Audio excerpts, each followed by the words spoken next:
I have a brand new pumpkin cookie for you today. It is a pumpkin snickerdoodle. It is soft and puffy and has that snickerdoodle flavor. You're not gonna wanna miss it.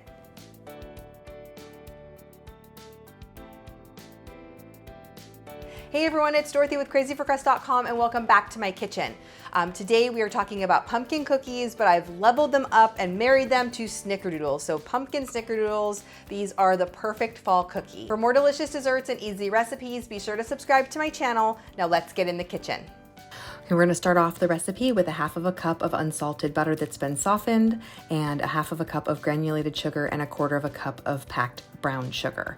And just mix that together, cream those together until they're nice and fluffy, just a minute or two with a hand mixer or a stand mixer. Then you're going to add in a third of a cup of pumpkin puree. Make sure not to get pumpkin pie mix, just pumpkin puree. 1 large egg yolk, a teaspoon of vanilla extract, and mix those together. I'm just using an egg yolk because otherwise there would be too much liquid and these would be too cakey.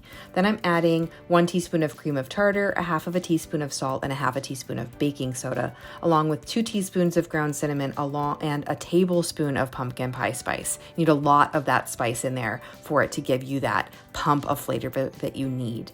Then 1 2/3 of cup of all-purpose flour are going in. You're gonna mix that together until it's nice and smooth. And then scoop your cookie dough balls. I'm using a 2 tablespoon cookie scoop here, but you can use a 1 tablespoon if you want.